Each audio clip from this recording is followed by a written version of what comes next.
you after this, and talking about the body as the magical entity and the mechanical body at the age of reason. So I will just introduce the lecture briefly. Thank you so much, Silvia, for being here and for your contribution. Very inspiring, not only for our project, but also for a whole generation of scholars and artists. So this lecture exposes the capitalist roots of particular socio-economic conditions that fomented witch hunts throughout Europe, but also exposes the basis of the three misogynist and femicidal responses as indivisible from men's fear of woman knowledge, labor, and power. The attack against the witchcraft and against the magical view of the world, which despite the effort of the church continued to prevail on the popular level throughout the Middle Ages. At the basics of nature was the animistic conception of nature that did not admit any separation between spirit and matter, and thus imagined the cosmos as a living organism, populated by occult forces, where every element was sympathetic to the rest. Plants, herbs, metals, and most of the human body had virtues and powers peculiar to it. Eradicating these practices was a necessary condition for the capitalist rationalization of work, since magic appeared as an illicit form of power and an instrument to obtain what one wanted without work, a refusal of work in action. It's a fragment by Silvia Federici. Silvia Federici is a researcher and activist of Italian origin, a Marxist and feminist researcher and educator. She is an author of the acclaimed book Caliban and the Witch, Women, the Body, and the Primitive Accumulation, 2004, and has taught at various North American universities and at the University of Port Harcourt in Nigeria. She is Professor Emeritus at Hofstra University. Well, she really doesn't need much presentation, so I'm just going to pass the word. Thank you very much, Silvia. Thank you very much to you all. It's a great pleasure and an honor for me to be here. And yeah, I'm sorry I was not able to participate, in the whole program. So I hope that my work are going to be in tune with what we've been discussing, throughout the last couple of days.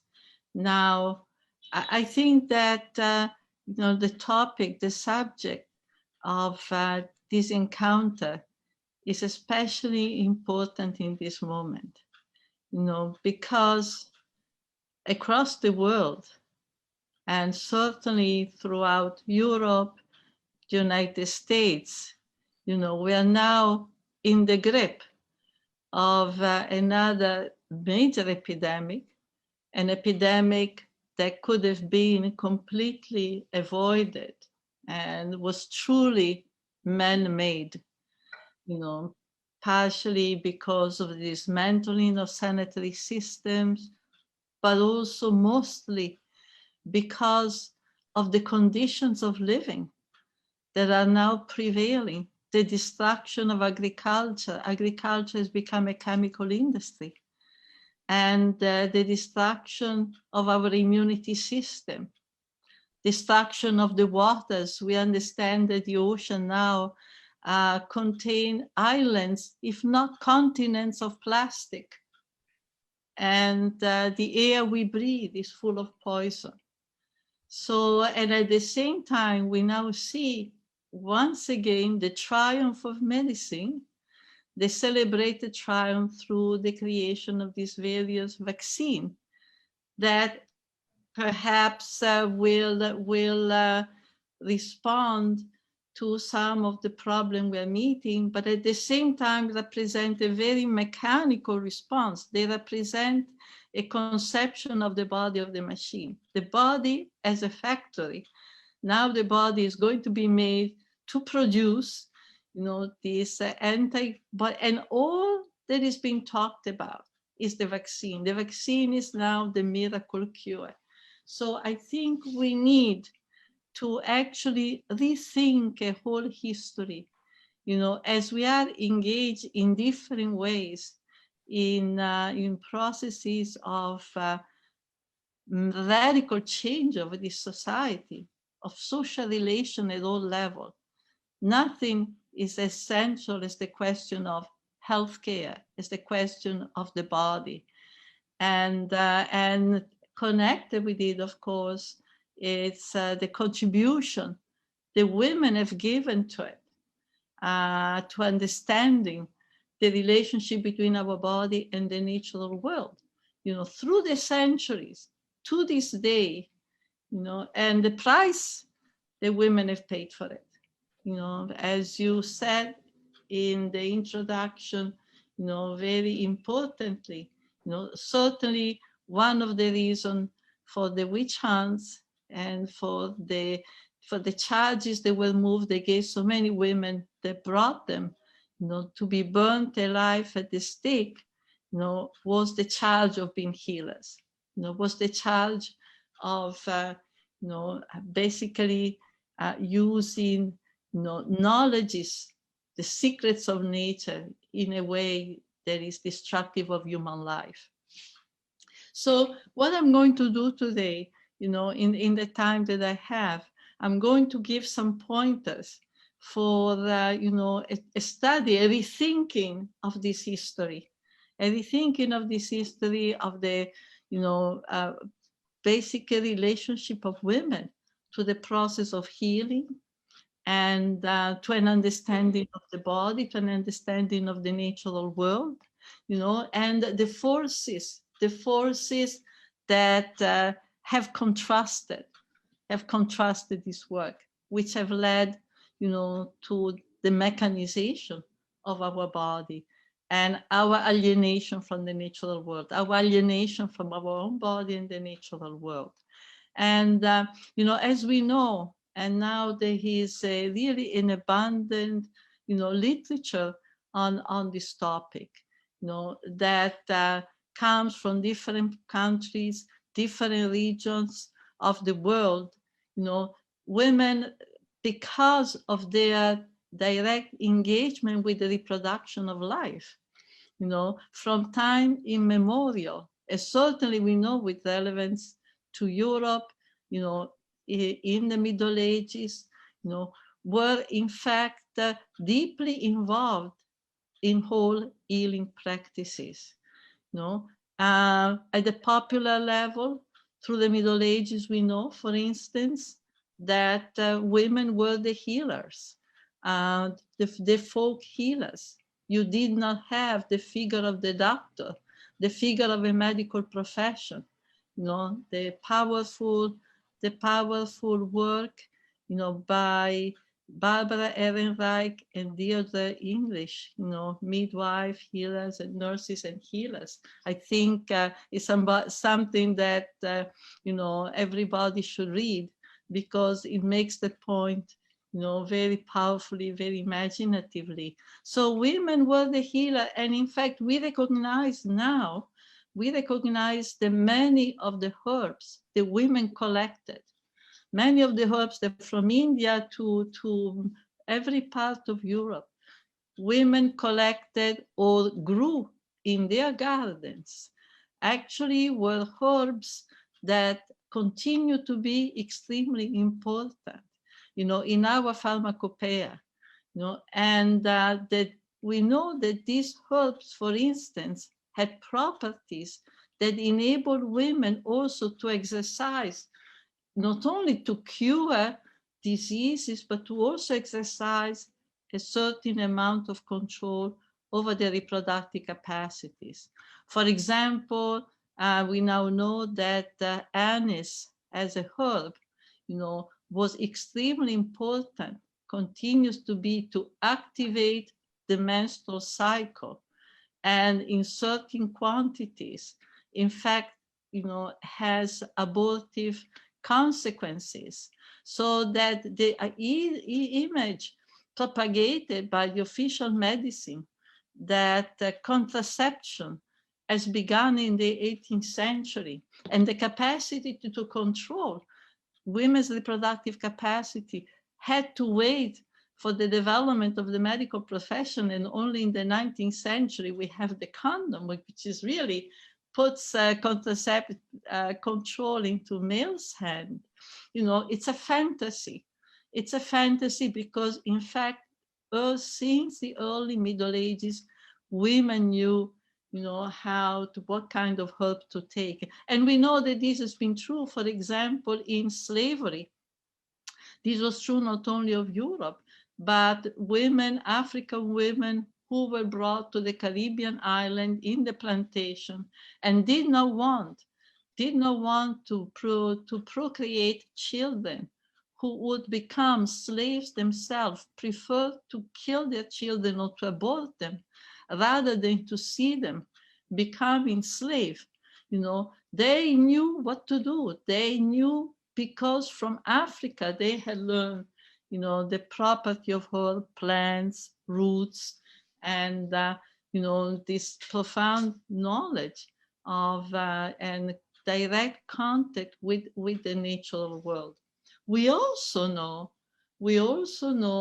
that women were practitioners of the early forms of more typical medicine. For example, women did practice, not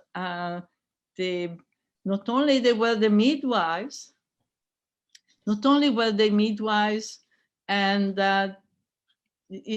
control, in fact, the birthing room until the 16th century. Until the 16th century, it was forbidden, for men to enter the birthing room. So actually, women did work midwife, but they also, when necessary, perform cesarean cuts. We actually have images. Images are very important. They show that women actually were able to perform cesarean cuts. And we know of famous female doctors, Trotula, in the 12th century in Salerno, for instance, was well known as a medical practitioner. But we also know that very early, already in the Middle Ages, you begin to have a very, very strong response. The 16th, 17th century witch hunts, actually intensify to the extreme a process that begins in the late Middle Ages.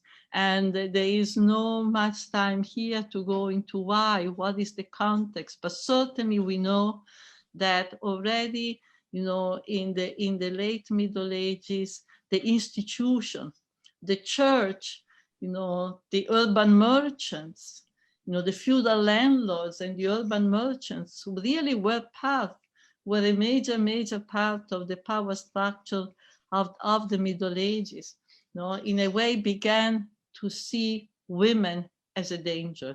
Women as a danger because women had a place, an important place, for instance, in the heretical movements, the Cathars, the Valdensians.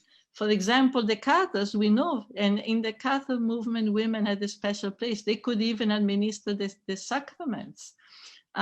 We know that they programmatically avoided procreation. They avoided procreation because obviously they saw life on earth as so unjust that they saw birthing as the entrapment, of a spirit, into a material world that was in fact structured in a very unjust way. So in order to control procreation, again, you have to know to have knowledge, of contraceptive practices. And so women were associated with the radical movement. Women were also very much associated and active in the many forms, in the many rebellions that by the late Middle Ages, were in fact undermining, feudal power and the power of the church. So in this period, right, which of course, in this situation that is extremized by the late 14th century, with the advent of the Black Death, this famous epidemic, that destroyed 1/3 of the European population, right, and had a profound impact on the organization of social life and culture at all levels. And it had an impact also in terms of social struggle. So the Black Death, because of its immense mortality, and of course the cause was not understood, right? Created an institution, intensified at the institutional level, this desire to understand and control the process of reproduction.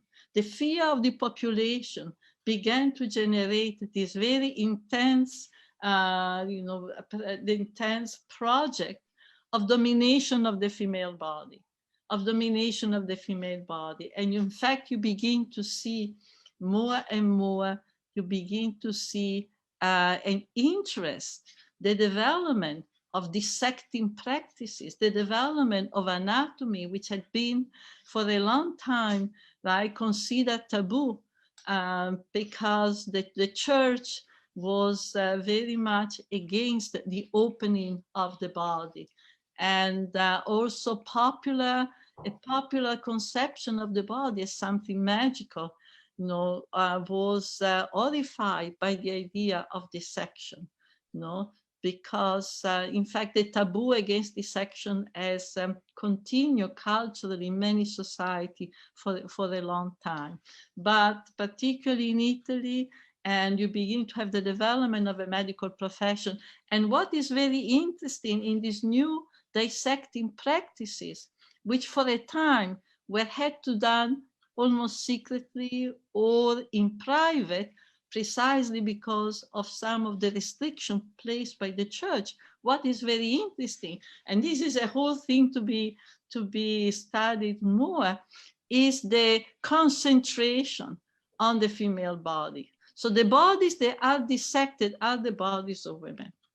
And it's very clear that there is an intent to appropriate, their secrets. In other words, the drive towards dissecting the female body is preferentially, it's really fueled by this idea, that the female body, the view of the female body as an object of domination. The view that the female body contains secrets that the medical profession, the doctors and the institution and the powerful need to appropriate, right? And not accidentally, for instance, the women's uterus, women's vagina are called the secret parts, or the private parts, and then later they will be called the shameful parts, right? So this idea that women in their body, right? And of course, here it's all the fears associated, the envy, if you want, also, and the fear associated with the female body. This body who has unique capacity, who has the capacity to give life. And therefore, it's something that is, perplexing, is something that is challenging, is something that has to be dominated, particularly at the time when reproduction is in question, as it was, and because also the epidemic that initiated in the middle 14th century with the Black Death, became a recurrent phenomenon. In other words, there were waves and waves of plague that came back, and it became something that was continuous with everyday life. And certainly, the incipient medical profession had a good terrain to begin to channel a certain popular view towards the woman's body as something that contains secrets that would help, to defeat the plague, or they needed to be appropriated, right? So this is one, and I want to mention here a book that I found interesting, although somewhat limited, but that looks at that and with more time. It's by Catherine Park. Catherine Park is called Secrets of Women, Gender, Generation, and the Origin of Human Dissection. Secrets of Gender and Generation, the Origin of Human, Secret of Women, Gender, Generation, and the Origin of Human Dissection. It was published in 2006. And I think this is a very important, because really look at the beginning of this section.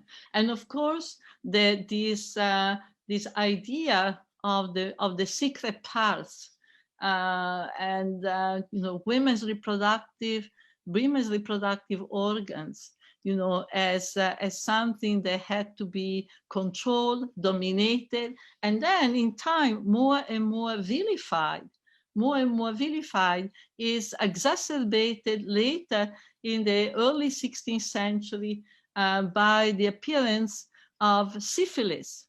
And the fact that very soon syphilis is recognized to be connected with the sexual act. It begins to be named as a love disease.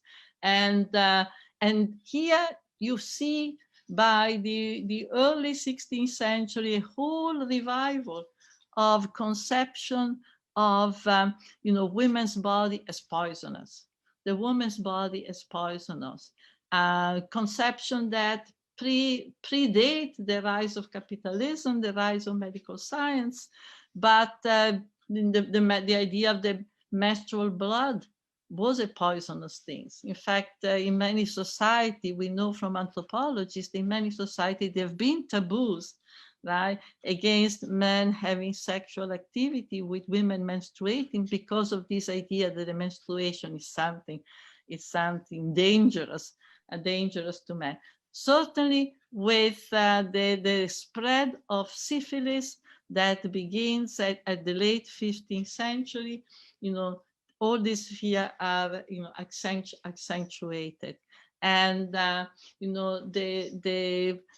would say that the early 16th century represent also a major turning point in the institutional relationship to women, in which the relationship to the women's body and women's healing practices have a very, very important role. This is the period in which you also have the beginning of witch hunts. And it's, unfortunately, with limited time, you have to give a bit of a crude analysis. But, certainly behind the takeoff, of a massive witch hunting program, as you have in many parts of Europe, and particularly those parts of Europe that in the same period were actually undergoing a transformation, whereby new economic structure, a new monetary economy was coming into existence, in which communal relation, communal land ownership was being more and more attacked. And this clearly as a response to the crisis of posed to the feudal order, by a whole wave of peasant rebellion.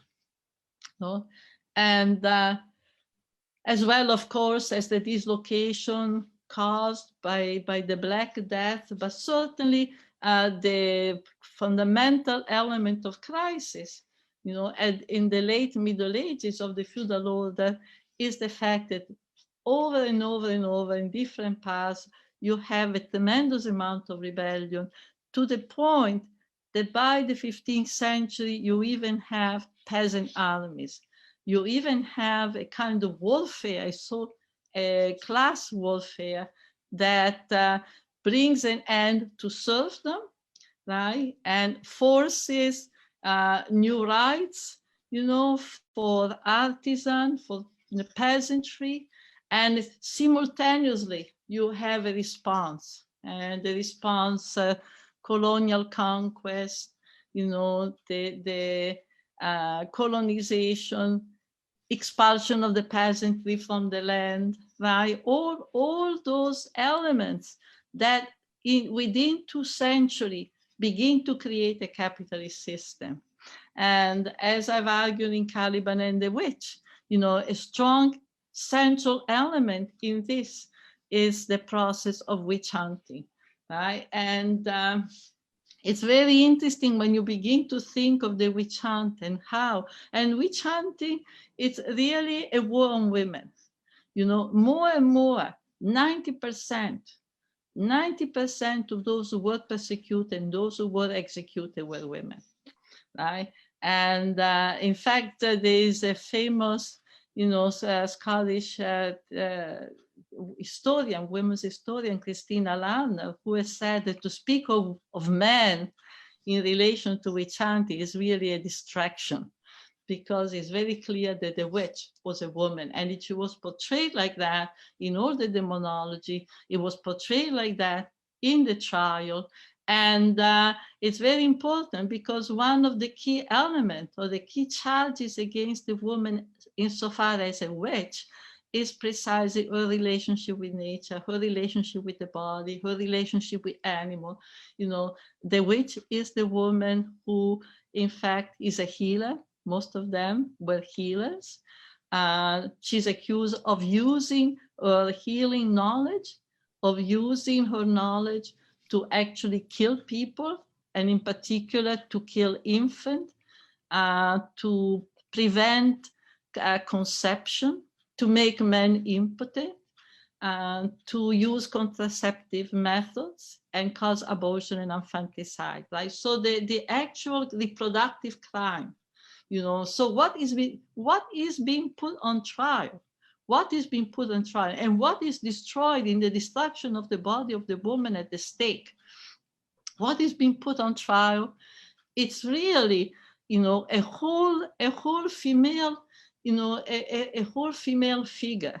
It's really a whole set of women's practices and a whole conception of the relationship of human being to the natural world, right? Of course, the relation to animal as well. I mean, you know, the witch is the woman who's surrounded by animals. She travels on the back of a goat or on the back of a horse, and she has the famous cats, etc., etc. And again, in the witch, what is indicted is a whole relationship of human being to the natural world, right? To the natural world, which is not seen as a grand machine, the grand machine that Newton will talk about, right? That God gave a clock, gave a kick to the world, and from that moment on, you know, basically the universe has continued to work in a mechanical way, you know, and so that you can speak of the laws of nature. The laws of nature means that nature has a program, has laws, you know, has no autonomy. It has no creativity. It has no surprise, but has to produce lockstep in a kind of, you know, forced way, corresponding to a program set by. And obviously magic, the world of magic and the world of pre-capitalist, the pre-capitalist relation of nature was extremely different. You know, as I mentioned, and of course I'm not alone, you know, the body, the world, nature was seen as a body, as a living organism. And I have to say that we are going back to that view, right? That I think that is so fundamental. I mean, obviously, the program that you have right now, it's expression of this cultural change, but we are seeing that the ecological movement, in particular with ecofeminism and with popular ecofeminism, with popular ecological struggle, that there is really a return and reassertion right, of that conception that nature has a dignity, a creativity, and we need to recognize that, you know. In Latin America, women speak of the rights of nature, you know, in the sense, and of course the rights of animal. But I want to go back to the witch hunt because I think it's very important, this figure of the healer, the midwife, you know, because here you see also the continuity of a whole set of women's struggle. And you see that it's still fundamental for us today. You see that when the women are being born at the stake, and in the charges that are being raised against them, we see a whole continuity, the continuity between the midwife, who is you know, in charge and who is connected with the immediate reproduction of life, procreation, the body of women in its reproductive capacity, and the healer. And also, you know, the healer is the gardener. The healer is also the gardener. So the body and nature, the relationship between body and nature is right there, you know, because you cannot heal the body. You heal the body by, in fact, turning to what nature offers you know, to the plants, to the roots. So there is a whole knowledge the women actually historically have developed, you know, because of their reproductive, because of their engagement in reproduction, because of the engagement in reproduction, which means also with health and, you know, nutrients, food, preparation. They've had to know about the soil. They've had to know about the plants. Vandana Shiva has a very beautiful essay chapter in Staying Alive. Staying Alive is a whole chapter about what forests have meant, and particularly to women. How forests have been in the history of India, entire reproductive system, entire life supporting system. In the forest, you find everything. And certainly you find the cure for diseases. Now, the witch hunt is an attack on that. And I want to say also something else about the witch hunt, which I think is very important, because not only it's an attack, you know, on women, it's an attack on a particular women's activity, on a particular cultural relationship to the natural world, but it is also a process of it's a war on the woman's body directly. The tortures that were inflicted on the witch hunt, you know, the torture chambers were a laboratory. They were a laboratory where, you know, the torture, the executioner gained a tremendous knowledge and about the body of women. And it's very important to see the continuity, between the dissecting practices, you know, of the late Middle Ages and the kind of tortures that are imposed on women, which also more and more took on a very specifically gender character, And I want to come to it in a minute, but I want to mention something before that comes out very clearly in Catherine Park's work, which is she looks not only at the practices, but she looks at their visual representation. And she notices something in the imagery, right? She notices that more and more the dissection of women's body is figuratively represented. And not only that, but is figuratively represented in a changing way. So that in an early period, for example, in around 1400, so to speak, you have figurative representation of the woman on the dissecting table, of her body on the dissecting table, that still maintains a certain element of dignity. So, for example, some of the representation would have the woman raise her hand and point to her body. In other words, she's still active. She's still a bit of a protagonist, you know, even in the moment in which she's been opened up, you know, and of course there was a whole language that, you know, arose around that opening up, making the invisible visible, right? Making the invisible, this idea of the conquest of women is like a new continent, that making, opening her up, and with the understanding that obviously for women to have these secrets is a power, right? And so to cut up the woman's body, to opening up, it's part of, you know, denying her powers, appropriating her powers. And so, but she notices that by the, you know, late 15th century, the representation of the dissection of the woman, the representation is one that sees the woman as completely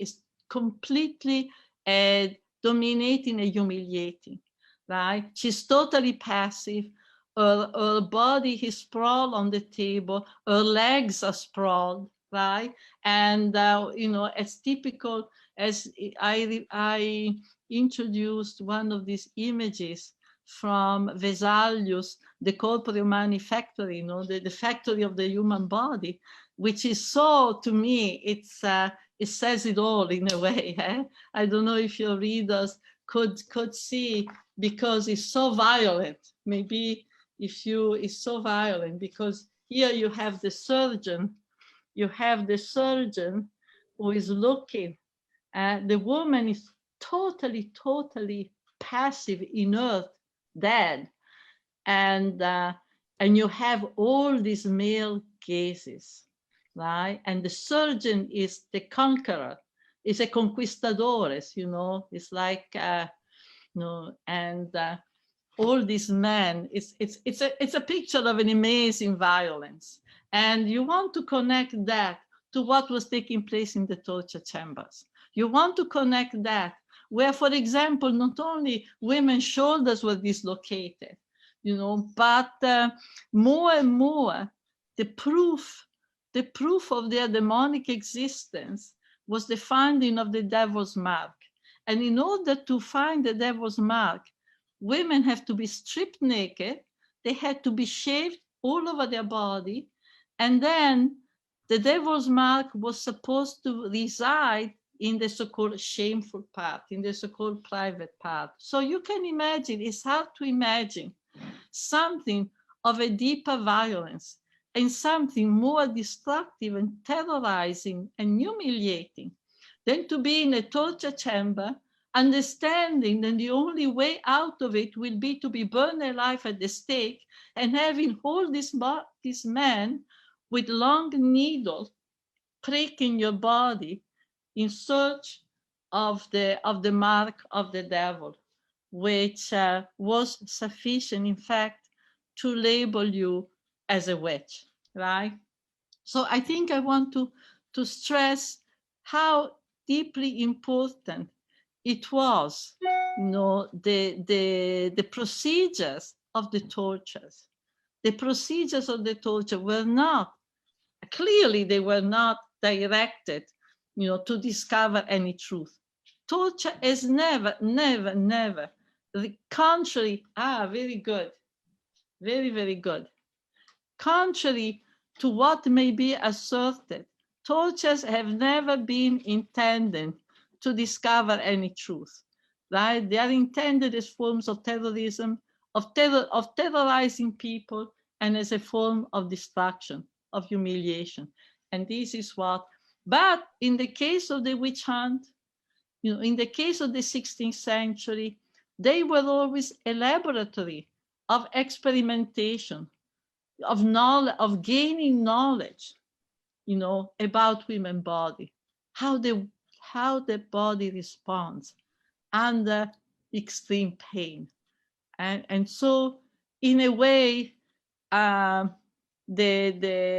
torture session, you know, of the witch hunt should be introduced, you know, in the history of medicine, because in a way they belong there. In a way they belong there. So of course, the transformation of an animistic conception of nature and the body, right, that had prevailed all through into the late Renaissance, yeah, where, for example, there was a conception of the profound connection between the body and the natural world, the microcosm and the macrocosm, right? And perhaps naive at times, the notion of the influence of the stars, and yet today as well, we recognize, right, the influence of weather, the influence of climatic changes, the influence of sun tempest. When you have a tempest of sun in the sun, it does have an effect on people. And of course, weather as climate has profound effect on our psychology. No, so that construction of a mechanical conception of the body, also required, other processes. But clearly, the attack on women and the witch hunt was extremely central. And again, not accidentally, simultaneously with the witch hunt, we have the development of an all-male, state-sanctioned medical profession. And here again, I want to refer to Barbara Ehrenreich and the other English, right, which is midwives, nurses, and healers, because she looks at the rise of the medical profession. In fact, they connect the rise of witch hunting precisely to the rise of the medical profession. I think that obviously the development of witch hunting had much broader background, much broader social and historical processes behind it.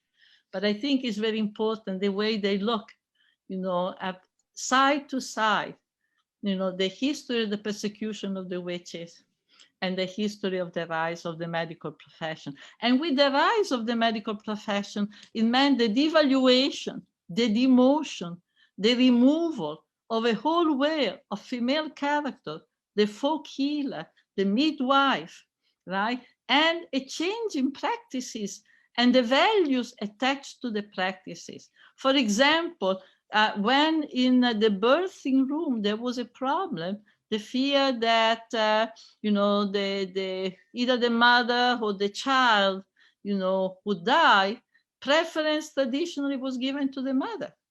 And this begins to change. It's the child now, it's the future worker, that is selected. The mother can die, right? So there's a whole misogyny that's interspersed at every element, at every moment, of the new medicine. And the birthing room, which had been a dominantly female place, for days before the woman gave birth, women came bringing food, bringing good word, bringing knowledge, and helping out, right? Changes. And it's a one-to-one. It's a one-to-one relation with this man, right?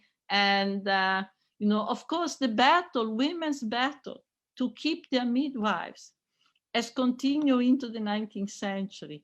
I found in my research histories of demonstration that women in Canada had even in the 19th century, when the midwives were practically made illegitimate, and they had to only give birth with a doctor, and they actually went into the street. So the struggle did not end in the 17th century, but obviously major change set in.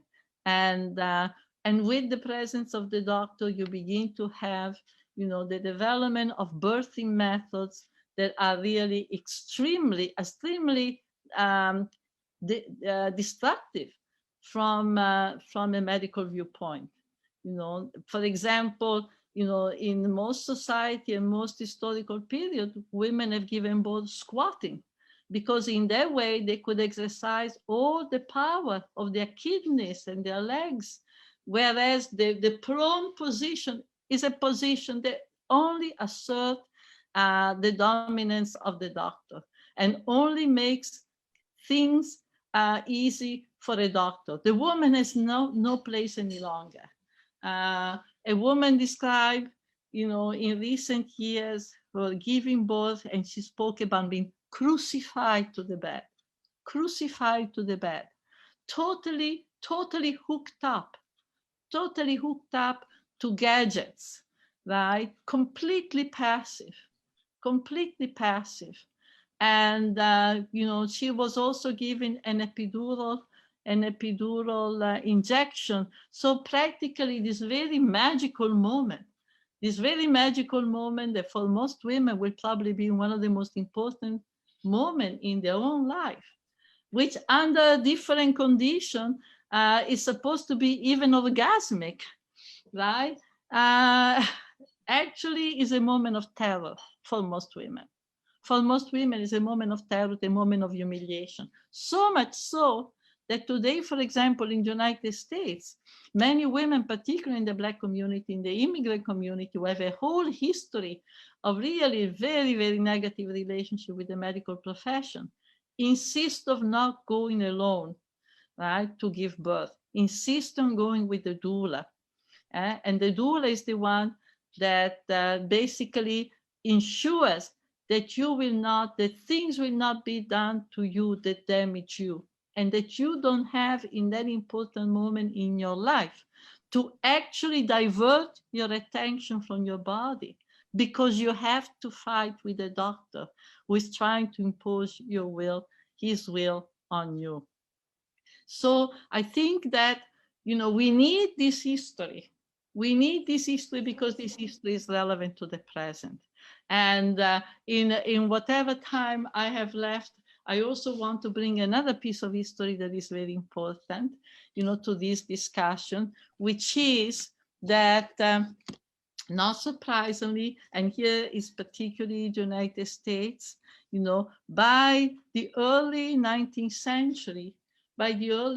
century, you have the development in the US of what's called a popular health movement.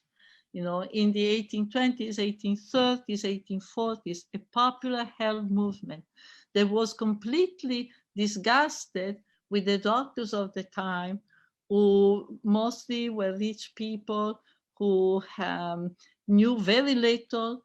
For any kind of ailment, they would suggest bloodletting. Bloodletting was the universal cure for everything. And so this popular movement is rejecting the relationship with the doctor, and they have a slogan: every person a doctor. Every person a doctor. Women were central to it, and they were so central to it that historians argue that it's hard to make a separation between this women's health movement and the rising feminist movement, right? The two, in fact, are very interconnected. And women begin to form circles, they begin to form clubs, they propagate the notion of medicine. This is preventive, it's not just only curative, but it's preventive, and it's basically dominated by the idea we have to recuperate health and places into our hand. We have to recuperate a conception of the body. We have to restore into our hands. And I think that this is where we are today. I think that this understanding now is very, very, very strong, and it's coming from so many different countries. And I think that the dissatisfaction with the official medicine, it's so deep now. And the fact that, to me, I started speaking about the vaccine, like the vaccine, the magical cure, nothing about food, nothing about agriculture, nothing about the air that we breathe, nothing about our poor immunity system that has been, nothing about the anxiety. And we discover racism makes you sick. In the United States, they have these studies which show that in the Black community, even people who have a certain level of income die years, have a life expectancy inferior to white people in the same income bracket. Because obviously the tension, the insecurity, and the tension of having negotiate, life in a racist society, undermines your reproduction. So I think that we need to recuperate this history. It's a powerful history, and it's a history also that shows a long resilience of women, because despite the witch hunts, which are coming back, and if I have another couple of minutes at least, I would like to say that it's important that we realize the witch hunt is not finished. Not only is not finished, but has returned since the 1980s, hand in hand with the global expansion of capitalist relation, which has been really a process of recolonization. The global expansion of capitalist relation, through the debt crisis, structural adjustment, all the economic recovery, everything under the big label of development, right? It's actually been a process of recolonization that has impoverished masses and masses of people, forcing massive migration. People do not migrate because they like to. They migrate because they don't see a future in the country, in the places where they live. This is very, very important, that we understand. And in this context, there's been a return from India, Papua New Guinea, almost every country in Africa of witch hunt. And once again, it's women who are the center. In fact, as in the 16th century, today's women witch hunts are wars on women. And war on women, what does it mean? Why? It means that in society where resources are becoming more and more restricted because of the advance of capitalist relation, because of land privatization, because of massive unemployment, of austerity program, undermining of health system, education, etc. In such a society, obviously men try to recuperate at the expense of women what they lose with regard to capital and international agencies. Obviously it's not just men in general, because it means there's complicities by local chief, supported by mining corporation, agribusiness. There's a whole complex of forces, not always visible, right? That are in fact not last the church, Pentecostal sects were now going around in impoverished communities subjected to incredible social tensions, and say, you're poor because Satan is conspiring, and somebody in your community is conspiring against you. And once again, at the center of the attack are women who have some land. So lots of land expropriation. Women inherit land, their husband die, they have the land, and they are accused of being witches. So recuperating land, and the other, the healer. And this is happening now in Latin America, right? You have this Pentecostal separate showing that the curandera, the healer, the folk healer, she's not using her, she's using magic and devilish things, right? So, the history that is forgotten will be repeated. And today we are seeing an example of it. So I think it's very important that we understand this history, and we understand what are the forces, that are pushing into continuously repeated witch hunts, so that we can put an end to it. Thank you. Thank you. Thank you so much, Sylvia. Thank you. Can you hear me well? Yes, I do. Okay, super. Yeah, wow. I mean, I see tears around here. So a very powerful speech, and just like in a spot where we really are in, which is somehow a connection between nowadays and the Middle Ages, right? And it's in this section of the body. So how do we bring these parts together?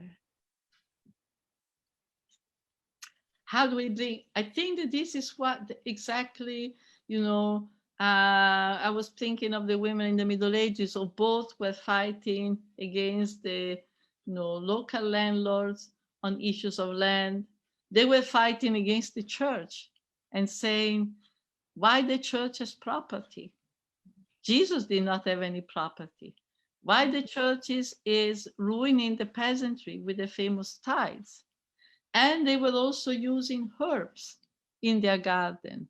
They were also, I think that here, we have a pattern. We have a situation that we need to learn. And many women are again living, in the social justice movements, where you connect.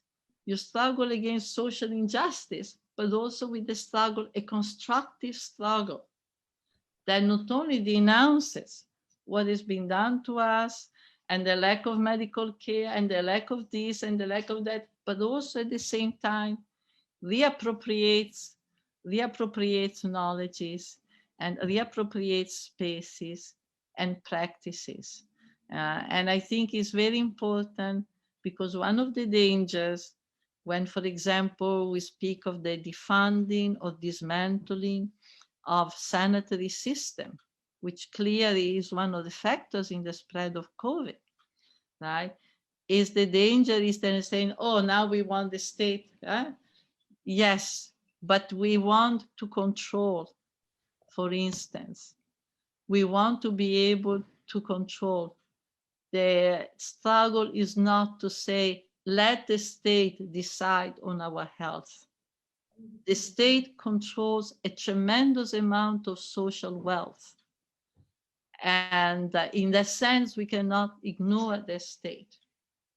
But we cannot imagine and expect and want and desire the state to actually organize, what health signifies for us. Because their conception of health is how to get us as quick as possible back to work. This is their conception of health. Their conception of health is a triage about who deserves what resources, and those who are in the end dispensable. We have seen the COVID, and the COVID is a model. It's not, is actually, when people spoke about they had to make choices. Well, they've always made those choices. We know there are communities in which for people to be able, in New York, they have closed 20 hospitals. In the last 20 years, they've closed 20 hospitals. And those who were catering to the needs of the most impoverished parts of the population. So this is, a process of reclamation of the control. That has many fronts. That has many battlefronts. It means recuperating resources. It means connecting with other women and recuperating knowledges, right? And it means to break down our isolation. It breaks down to think collectively of our health and to recreate a different relationship to every part of our world. The animals, the natural world, the plants, the herbs. I think a lot of women are doing this already, and we need to support that and expand it. Yes, you were talking about popular popular ecofeminist movements that are very, just coming together, connecting with women, no, and reclaiming the lost paradise. Somehow, no? So yeah, so thank you. We have a question Sure. from Diana Policarpo. Diana Policarpo is an artist who has here an exhibition about the history of ergot, very beautiful, and she's from Portugal. And somehow the project, the Witchcraft project of Invisible Drum, has some connections in Portugal, which is a great movement of real contemporary witches and contemporary ecofeminists and working with the land and working with the natural gynecology. But so yeah, I'm gonna just pass to Diana. She's here, and then we have another question. So just I read to you. Sylvia, I would like to hear your thoughts about the current mass hysterectomies. How do you say that? Hysterectomies. Performed without consent in the migrant centers, mostly USA. If you see any parallelism between which hands want the mass and the mass of the hysterectomies performed in detention centers. Thank you. Yeah, and not only in detention center, because hysterectomy, you know, actually, yeah, it's terrible. And Maria Rosa della Costa, with an Italian family, has written a book already about 10 years ago on this issue. And she discovered, for example, that in Italy, the number of hysterectomies have escalated immensely in the last 20, 30 years. And she began to do an investigation of that. And she discovered that today, doctors, you know, across Italy, they advise women or have women do an hysterectomy in a situation that is completely unnecessary. Completely unnecessary. And the formula they use, the language they use, let's do a good cleanup.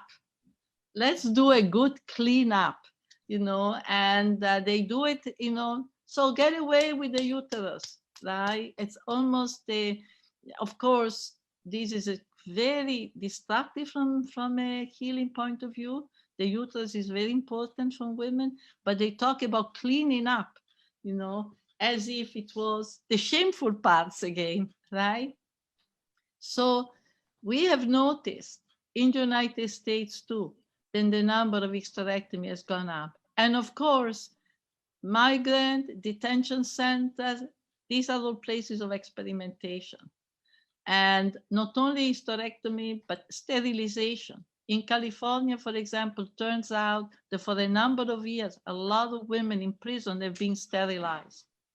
And of course, the whole history of the United States, from the 50s on, has been an history where the question of racism, colonialism, you know, and attack and experimentation on the women's body have gone hand in hand, you know.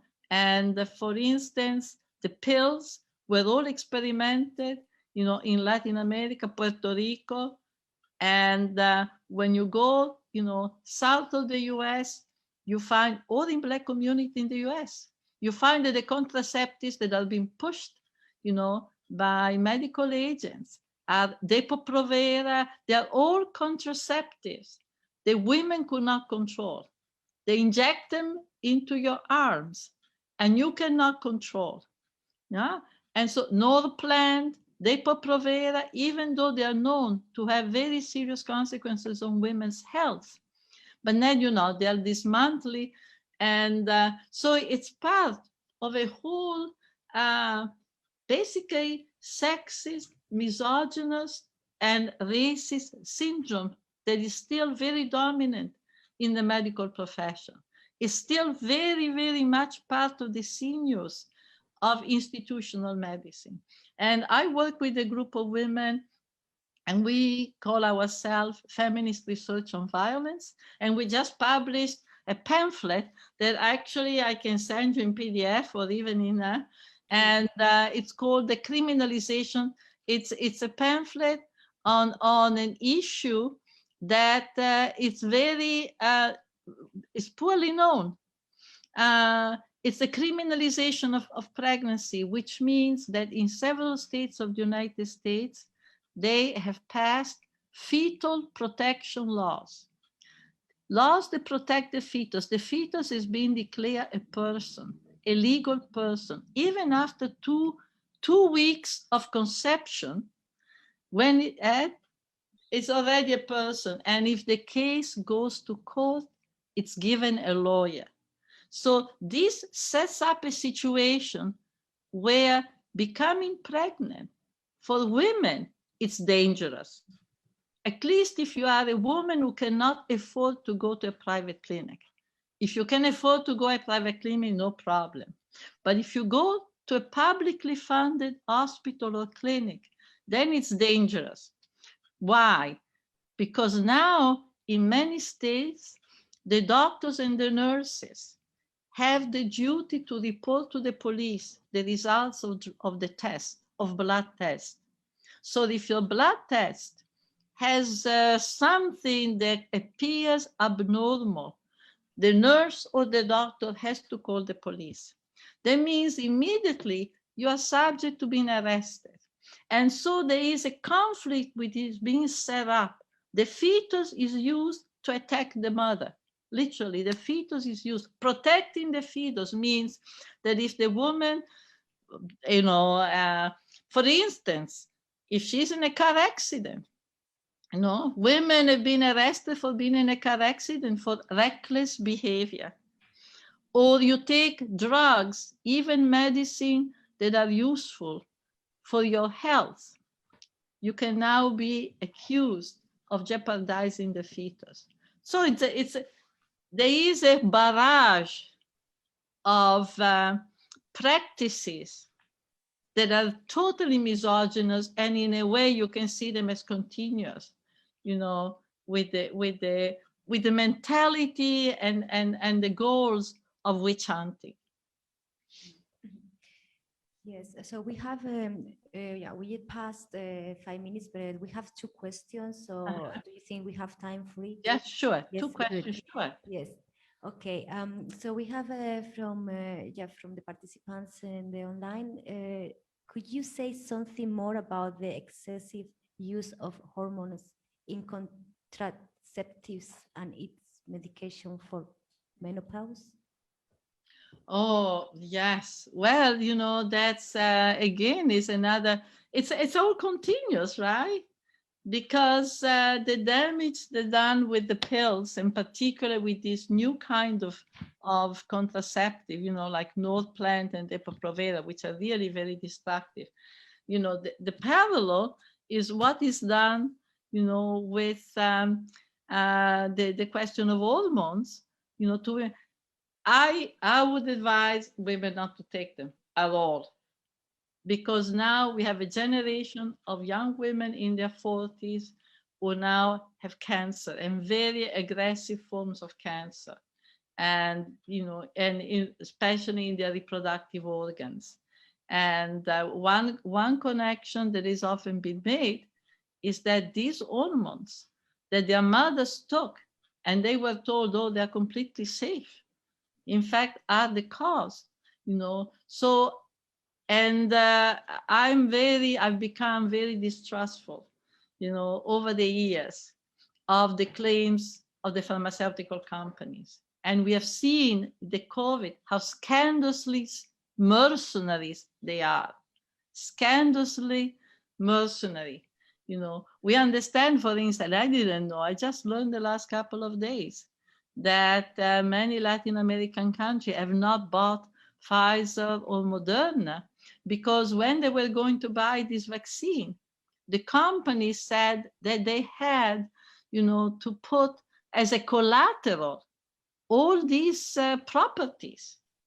They would not give them the vaccine unless they put all these properties that this country had as collateral. Now, these are companies who have received public money. So you can see a totally corrupt system. It's a very profoundly corrupt system. And I have to say I really do not trust, now we'll all have the vaccine because it will be impossible not to have it. But really, we need to really, for the long term, to think of alternative. The hormone therapy is a therapy that I don't think has shown good results. They might generate a bit more vitality or the appearance of vitality. There's also a very misogynist conception that the menopausal woman, the post-menopausal woman, is going to be like a woman who has no more energy, no more creativity, no more. If that is the case, it's not because of the hormones. It's not because of an hormonal collapse, right? The same reason why when women come back from pregnancy, they become depressed. I don't think it's just hormones. It's that they're overwhelmed by the situation of finding themselves with a baby and with so little support. And the same is true, of postmenopausal women. It's the context in which you go through menopause, and I think this is one of the issues we need to tackle, because I don't think the pharmaceutical company should be given our trust. Yeah, exactly. That is a very important point, how to tune in the heart, in the body. The body knows, and this idea of the magical body, how can we recuperate this knowledge?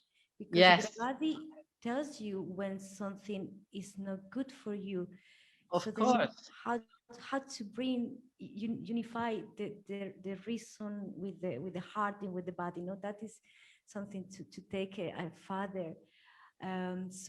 Something that we need all to work with. Yeah, for instance, I'm very clear. For relation with other people are very important. We know that the love, friendship, joy, this is why, for instance, now more and more, doing political work, I think that we are learning, in feminist organization, the importance of not just going out in the demonstration, not just sitting down in the pamphlet and the assembly. All that is necessary, but also dance, music, having a good time, going to the woods, spending time together, developing good emotional ties with each other, spending time to get to know each other. That I think is very, very important. Very, very important. That's wonderful. Yeah. Here we are from Invisible Drum trying to recuperate that through art, like just bringing cooking together, bringing the celebrations, coming together. And I know that you are also involved with a song collective in Basque Country about the that I would like, maybe we can keep into with that. And talk about that a bit more later, maybe. But then we're gonna just go to the second question, so we don't delay too much. So so we have another question. I would like to ask Sylvia for strategies of the commons on women's gatherings and practices nowadays that are easily applicable on metropolis that can be replicated and amplified. I think maybe it's a great question to kind of finalize, because it's how we bring it or integrate it in the urban context that they don't have that land. Thank you so much, Sylvia. Thank you very much. I think that the commons, for example, the big issues of the commons is land, the body, food, right? And we have seen a lot of very generous initiative around mutual aid. We need to go beyond the emergency. We need to learn from the response to the COVID and to the misery, the economic misery that the COVID has produced, and some of the initiatives, but we need to turn them into infrastructures, collective cooperative infrastructures. In Latin America, we have seen the collective kitchen. Here, in a lot of places, we have the urban garden. and struggling to have spaces where we can have assembly with other women, where we can have, collective decision making. The issue of health. If in the 1830s in the United States, in so many towns, there were women's health clubs, why not now? In the 1970s, in the United States, when many feminists were sure that abortion was not going to be legalized, 130 self-help clinics were constructed where women learned to practice abortion, and then women began to use these self-help centers to spread knowledge about our body. I don't know if it has been translated into Swedish, but our bodies, ourselves. This is a famous big book where women learn the use of the speculum. Women had never looked at their genital organ. And they learn about orgasm, the clitoris, they learn about menstruation, menopause, dispelling a lot of false ideas and a lot of fears. And instead understanding. This was the beginning of feminism and feminist reappropriation of our body. Was the beginning to reconnect with the whole history that has been very central to women's reproductive activities and also to women's relation to each other. So I think we have a great history to learn from and move beyond, and create something also new. And then I'll quickly say that some years ago, with women in Basque Country and women in Madrid, and now in other parts of Spain, we have created what is called a history project, which is reclaiming, recuperating from below, from a women's viewpoint, the history of the witches. And which means reconstructing in our towns, where, what, going to the archives, reading the document, understand who were these women, understand how, what happened to them has impacted our life, has impacted the life of women who came after them. I think that's been very, very important. And we are going to we were supposed to have a meeting this year and then COVID came.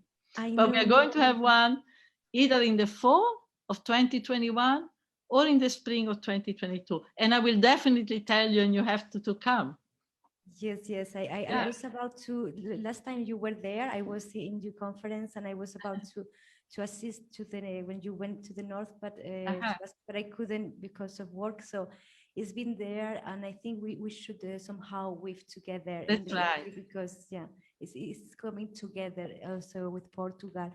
And so I guess we're gonna just close here. I think it's beautiful that we have these opportunities to build and construct a new future, new collective, yes. New ways of understanding, no? And from us is also the importance of the art, no? What does art in relation to these new imaginaries?